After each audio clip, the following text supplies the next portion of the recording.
2. And on the other side, we will have Beastie's Chinese. All right, ladies and gentlemen, welcome to game number 1 of your series between LucifroN 7 and Beastie. Currently sitting at seed number 2. Beastie is poised to position very well in this end game of the tournament, hoping to pick up that extra week of rest. He takes on LucifroN, who sits at seed number 3. And he's looking to try and take that seed off him, looking to try and take that position off him and secure that second place behind Marine Lord. Marine Lord's been upset today. He's had a little bit of difficulty with the games that he's played, but he's managed to secure that first position. The question's going to be, who's going to be able to take second position?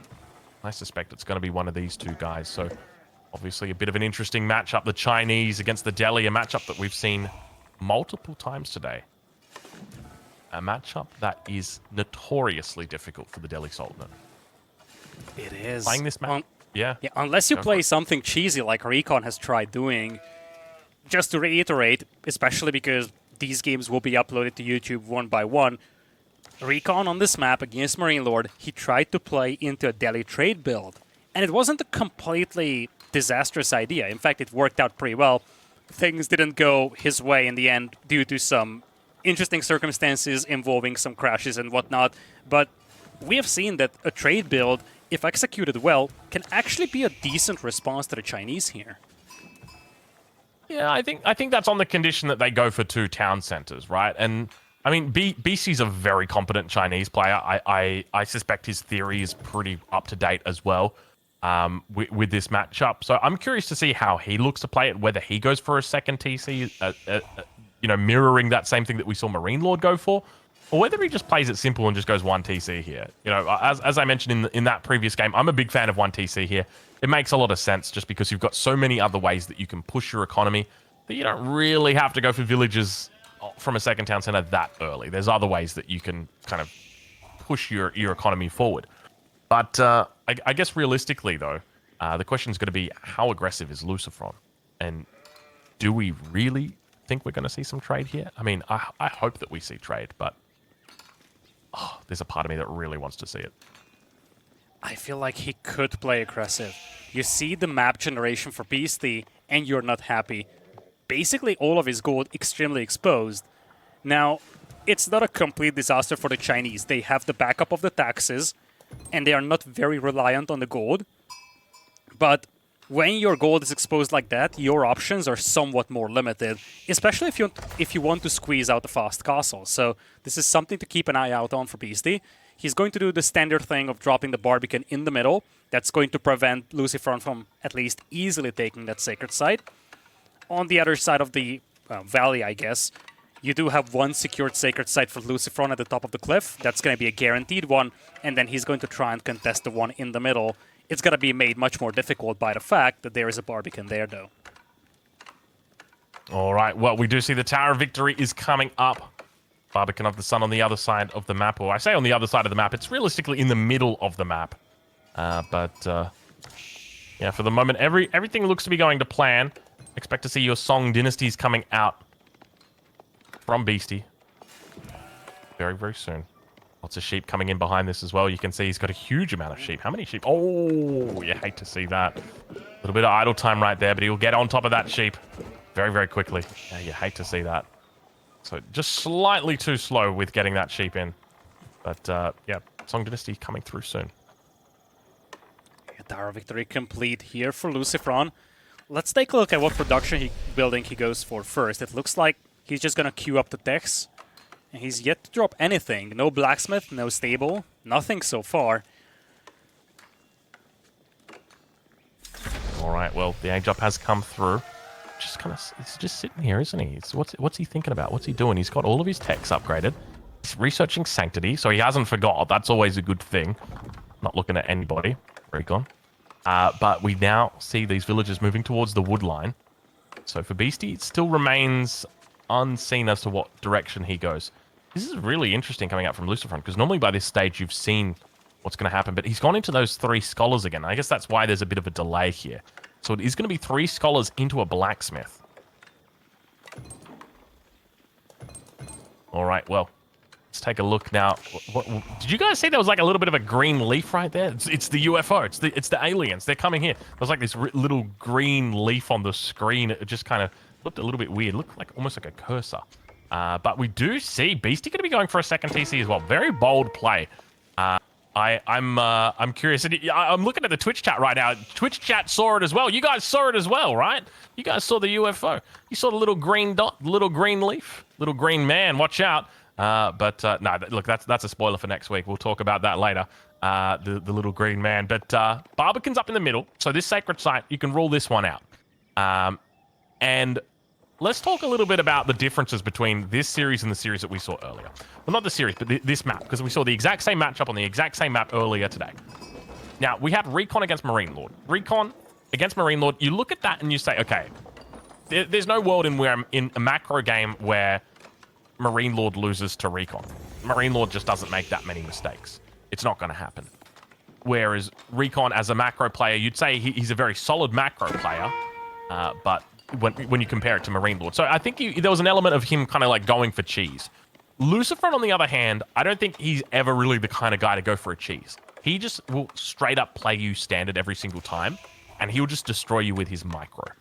He tears you apart with it. So I think that in this game, this is going to be a particularly interesting game, simply because I expect we're going to see a player who wants to go for that standard deli play. He wants to take 3 sacred sites. He wants to get to Castle Age. He wants to take those relics. He wants to get those keeps up on the sacred sites, and he wants to try and finish the game, whether that be through knights, whether that be through men-at-arms, whether that be through sacred site victories. I don't know. What do you reckon, Lidakor? I think a lot depends on how Beastie is going to approach this. He's going to play into the 2 TCs.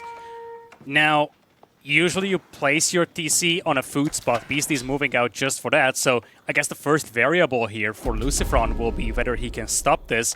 He's kind of capping the middle sacred side. He does have a couple of horsemen, but he isn't really contesting this TC spot. So, first big thing checked out for Beastie, he will get the TC up, and look at that. One of the scholars will also get picked off by the Barbican here. Things are somewhat falling apart here for LucifroN initially. Yeah, you need 3 scholars to take it, to take the sacred site against the Barbican. It doesn't work with 2. They can't out-heal it. I think the 2 scholars can out-heal, because the Barbican will focus down one of the scholars, and then the other 2 will heal it up. The problem is if you start garrisoning the Barbican now, you can't out-heal with the 2 scholars. So China has always got a trump card in this situation, where they can just bring forward, you know, a spearman or a 2 or a scout or something like that, and it will deny the sacred site. Yeah, so nice early position coming out from Beastie, able to deny away those sacred sites.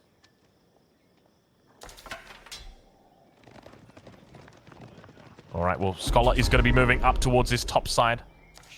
Yeah, looking to capture up the second sacred site. He's picked up 1 over on the west. On the east, of course, going to be going his way. Now, there's a couple of other ways that he can look to take this sacred site. You could technically do it with a battering ram and the scholar in the battering ram, and basically the battering ram fires at the Barbican fires at the battering ram, and then you pop out the scholar, and then you put the scholar back inside. It's very complicated. It's just much easier. Just bring 3 scholars. It's much easier. Yeah, LucifroN will just say, look, I can take the other sacred site, and I love how he's walling those in.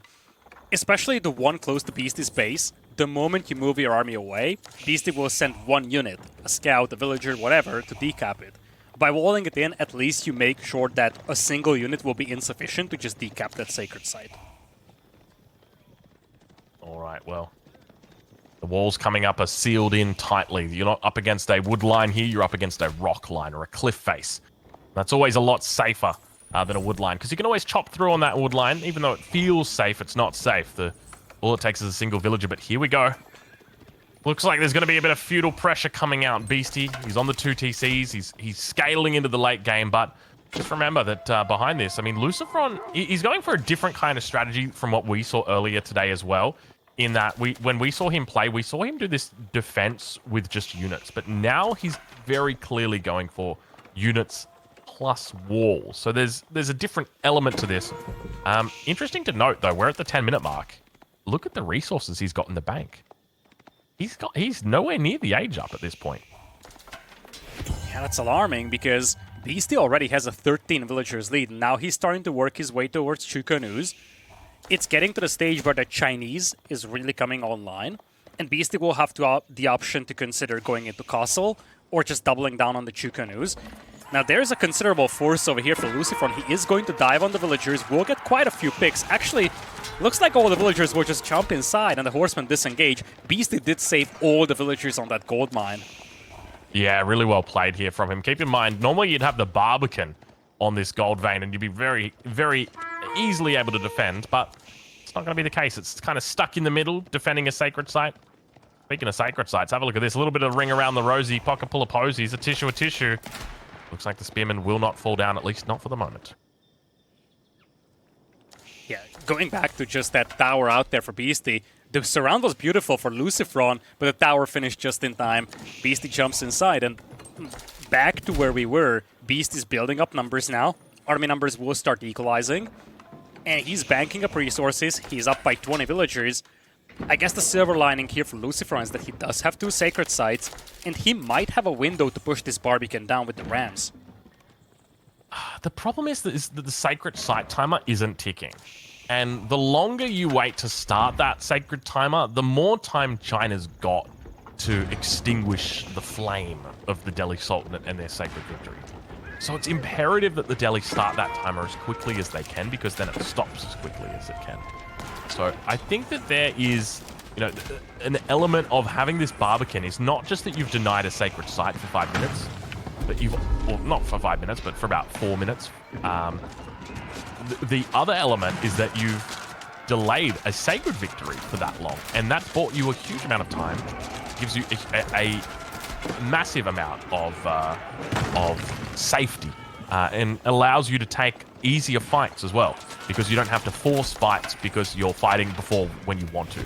But speaking of taking fights when you want them and when you don't, Beastie might be in a little bit of trouble right now as the spears look to try and meet those horsemen as they come in on the south side. You can see him just the way that he is controlling perfectly. The Jukunu just standing face to face with those archers and saying, you know what? I really don't care if I've got horsemen hitting me. I'll still fight you. And it forces him back. The sacred site gets captured. Sacred victory is now approaching. It's been approaching for 20 seconds. The question is, did it come too late? All right, well, let's keep watching. Let's keep paying attention, because the sacred site's been captured. He's still pumping out units, though. Have a look at the number of units he's got. And I think, if anything, this benefits Beastie. Beastie wants to, or rather, LucifroN wants to get Castle Age, because as soon as he gets Castle Age, he's got access to the armored units, and he has a very easy fight from there on in. But yeah, Beastie's overwhelming now. It's the point you made is actually so good before this Barbican was destroyed. It delayed that sacred timer by quite a few minutes, and you go back a couple of series that we've seen today, we have had an Abbasid Delhi matchup where the Abbasid player was just confined into their base. Sacred timer was going on for so long for the Delhi, and it was very difficult for the Abbasids to play into that. Here, that Barbican is denying the sacred site, so Beastie had all the time in the world to build up that eco, and now he's turning that into army. Now has a 50% lead on the army department, and he's the one decapping the sacred site and is pushing with the momentum. Yeah, I think the best play that LucifroN might have been able to make in this situation was, if he doesn't want to contest that central sacred site with the scholars, you just got to leave it. I don't even think you can go for it, and you just have to go for a kill instead of going for a sacred victory, because if you go for a sacred victory, you're just too delayed.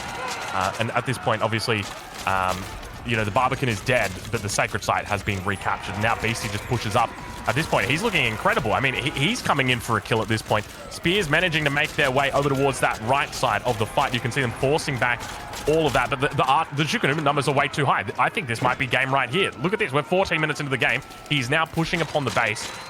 Once he gets on top of this production, that's when it becomes all over, because as long as he's able to take these units out before they can get on the field, the horseman numbers are starting to rise, though, Lidakor. It might be too early before that fat lady started to sink.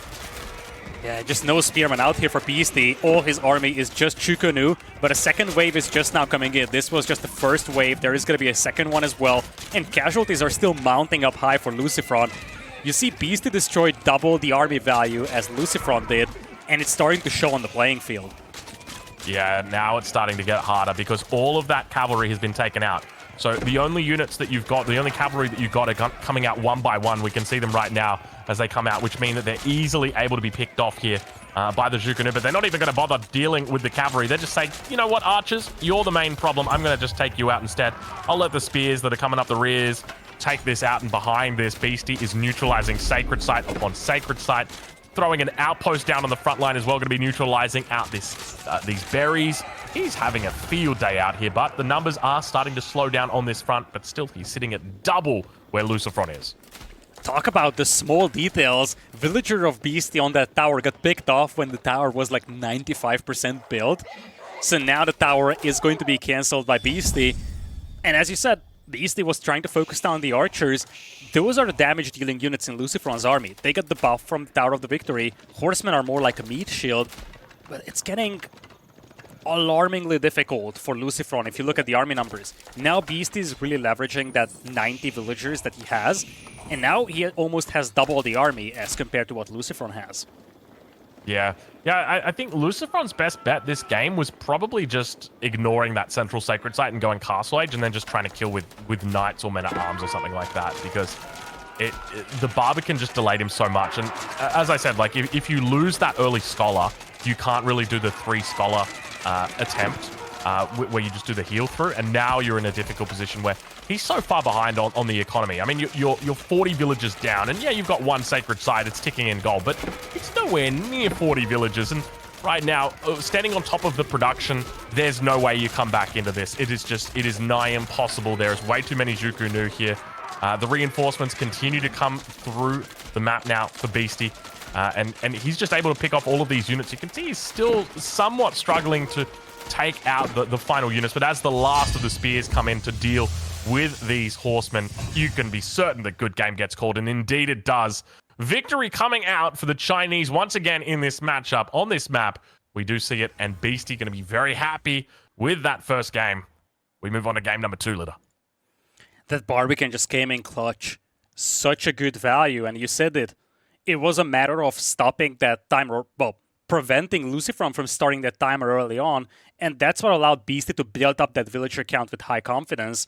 By minute 13, he had like 20 villagers of a lead, and that could be turned into just pure army numbers. He was fighting into a Tower of Victory, but he still managed to win because he just had overwhelming numbers and a much more, I guess, powerful eco to just back it up that production with.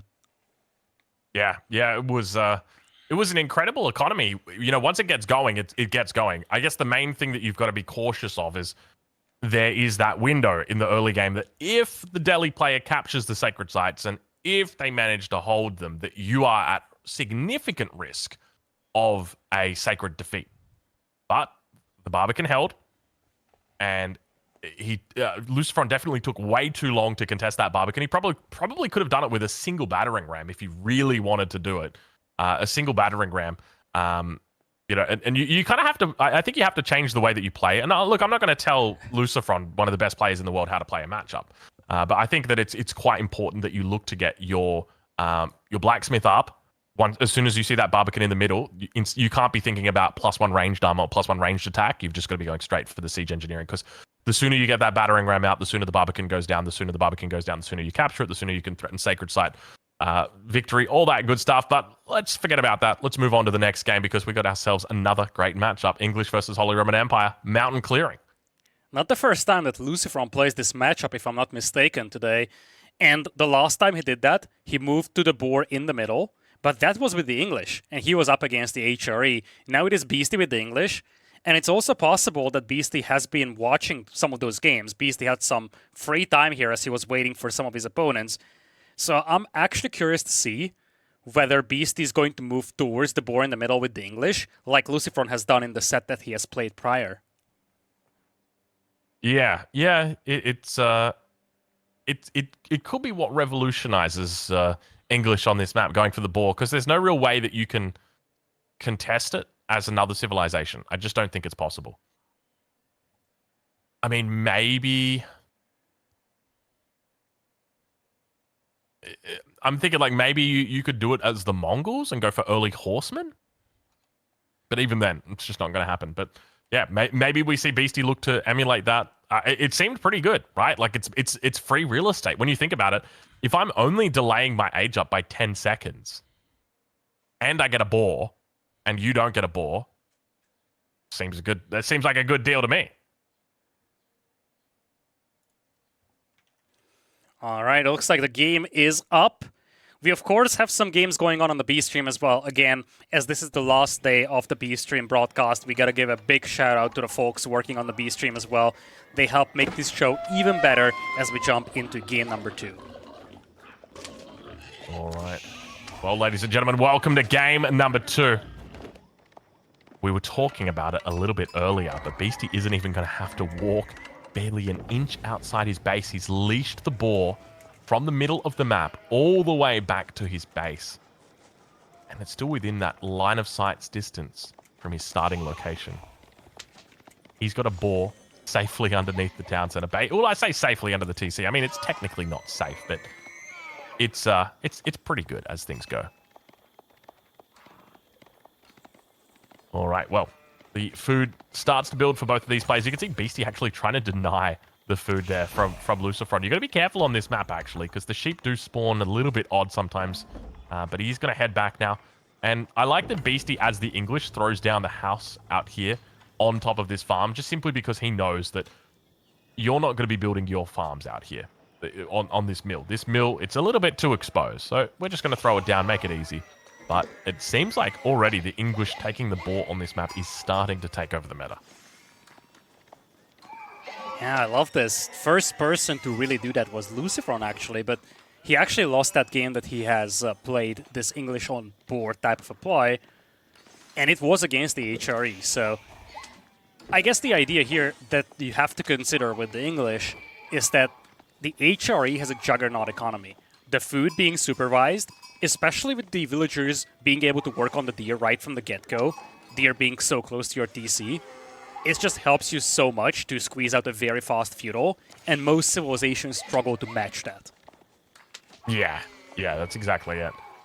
One of the things to note, though, is we're not going to have that amazing Giga Chad Archon Chapel coming down here by the looks of it for LucifroN. I mean, realistically, where's the best spot that he puts this? I'm thinking maybe how about somewhere that? That's as good as it gets, Aussie. Really? You think that's good? I mean, what else could you expect? It's on stone. It's going to affect lumberjacks, possibly, gold miners, food villagers.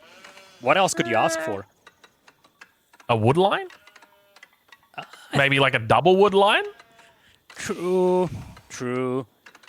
It's going to affect lumberjacks initially. Long term, it's a little bit problematic, but I think, especially for this map, that's not that big of an issue, because at the end of the day, this is a fast... It's a high-tempo map, it's a fast map. It's not one of those maps where you have to prepare on what's going to happen at minute 25, minute 40, or something along those lines. Yeah, that's exactly it. Yeah. Look, I think it's still a big deal, right? Like, don't get me wrong. This is as good as the Archon Chapel gets on this map. Sorry, this is as good as the Archon Chapel gets on this spawn. But I tell you what, that Archon Chapel from earlier in the day was an absolute... Oh my god, that was just chef's kiss. Yeah, that was perfection, right? But it is what it is. As you said, with the generation that LucifroN had, this is the best thing that he could get out. It's actually going to be a little tricky affecting the wood, because he kind of needs to use that tiny piece of forest in order to have the villagers affected. But that's not going to last very long. You see, Wodka's going to show that to us. Yeah, true. Sorry, just talking with my wife. She's just woken up. The little man's awake as well. He wants to come and say good day to you guys, but I'm just gonna have to leave him for now because we got a game to focus on. We got the stable already coming out at the moment for LucifroN, so quite early. And going a stable on a map like this, I mean, there's not a whole lot of room to move, is there? Yeah, it's a tiny map.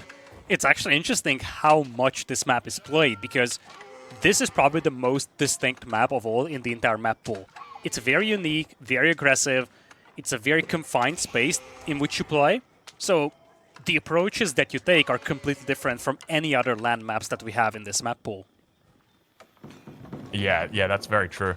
I'm curious, does the Archon Chapel reach that stone, or is it just outside? I feel like it's teetering on the edge, that Archon Chapel. Let's have a look and see. Yeah. I suspect like maybe yeah. Oh yeah, it hits it perfectly. Okay, yeah. Gosh, that okay. You know what? That's a pretty good arc and chapel now that I think about it. Deer pack, stone, gold, maybe a little bit of the wood on that bottom side as well. It's not bad. That's not bad. I'll give the man that. Rex coming in here. Now, the worrisome detail here for Beastie is that you look at LucifroN, and he's already banking up resources for Castle Age. And for Beastie, he's got 2 longbowmen to work with just now. Yeah. This is where, I mean, he's gotten pretty far ahead, right? Just through these early stages.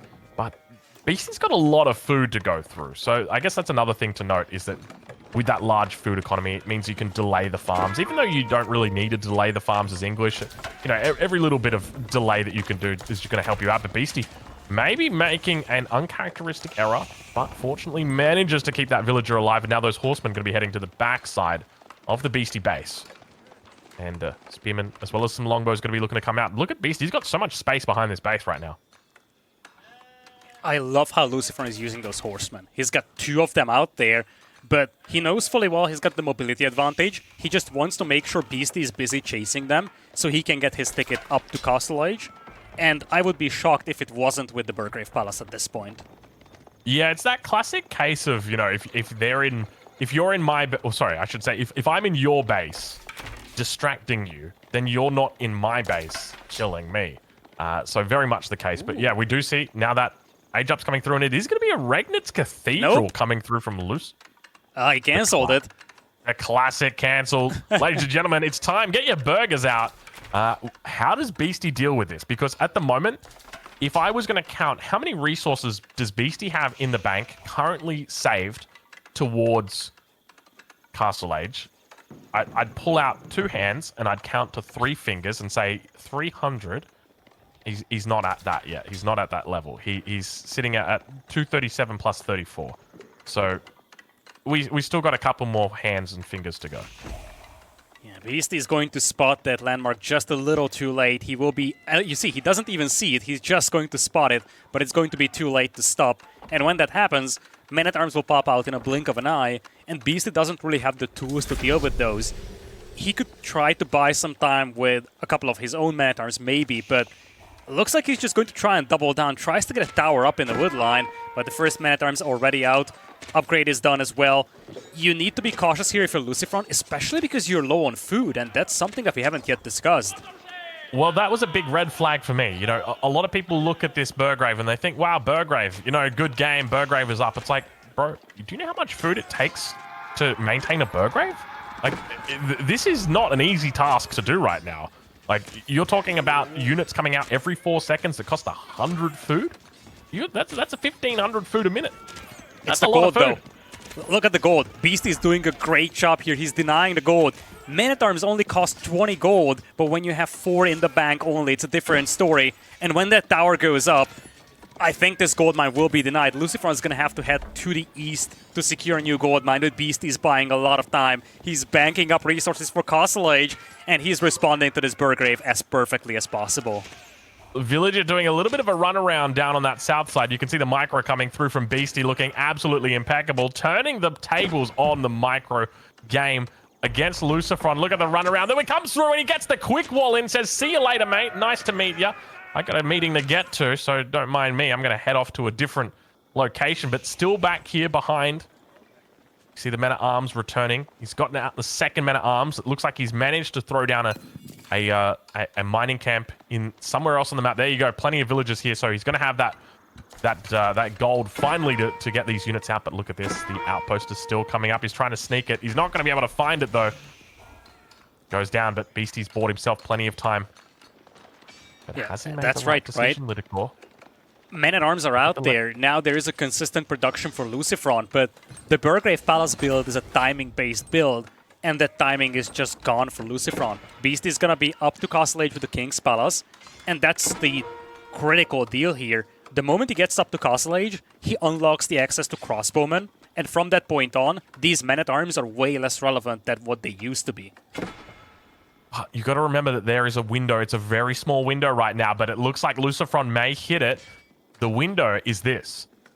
Beastie needs to get resources out and reach a critical mass of crossbows. If he sits on 1 crossbow, 2 crossbows, 3 crossbows, it's not going to work.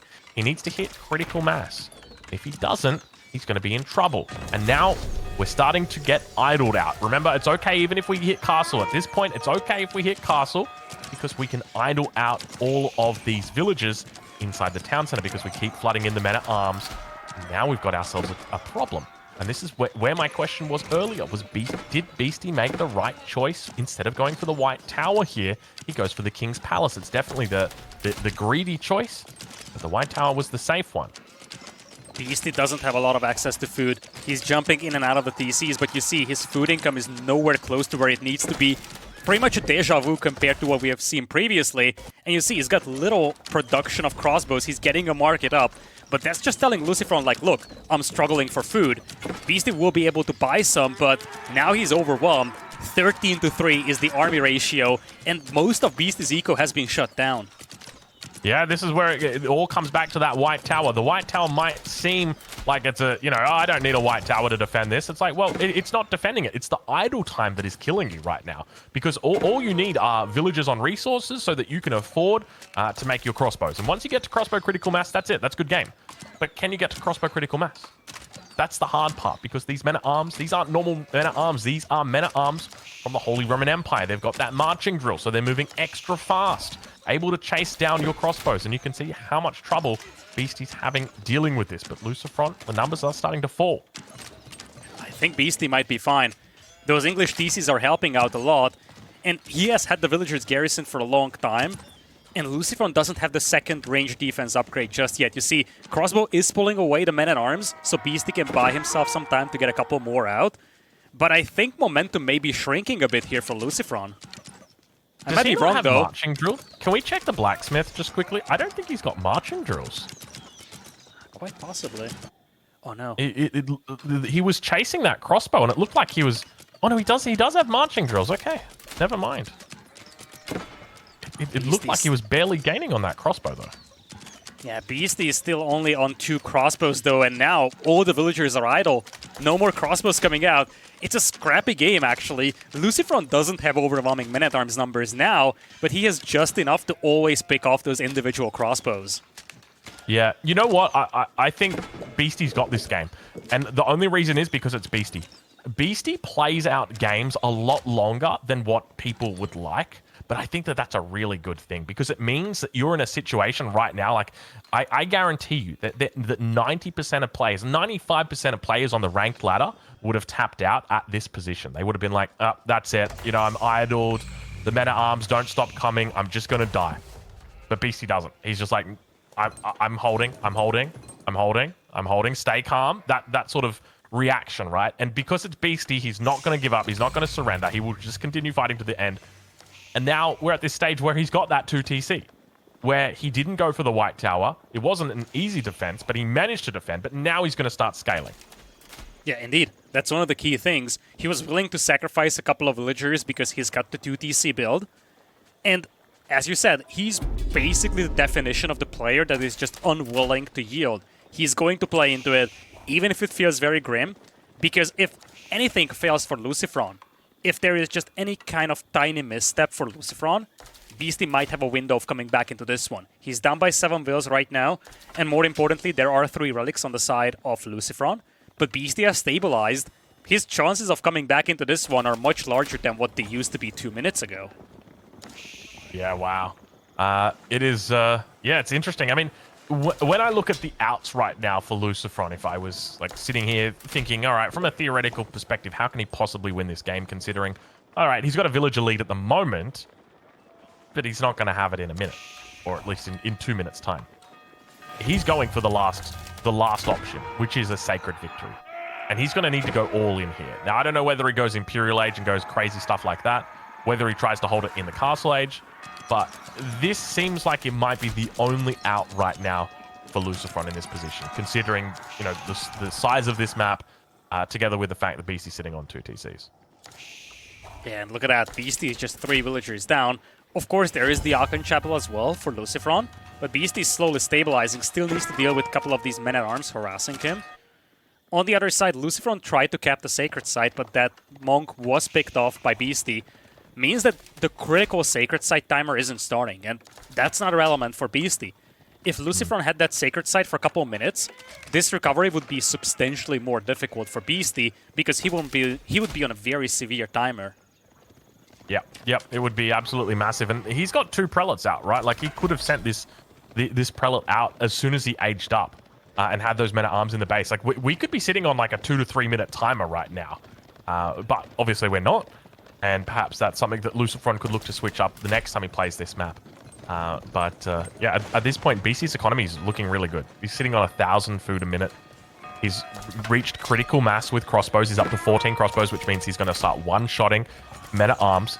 He's also got Spearman coming out now, which means he's going to be insulated from any kind of threat here at all. Spearman crossbow, notoriously difficult to deal with the exception of your niche units like Lansknecht and I guess a Mangonel.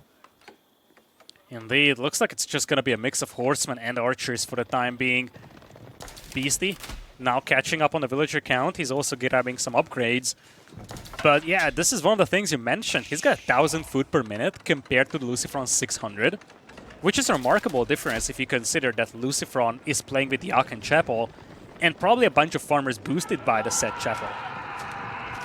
Yeah, that's a decent call as well. Aachen is a huge factor for the Holy Roman Empire, and we can see he's looking to pick up some upgrades for it as well.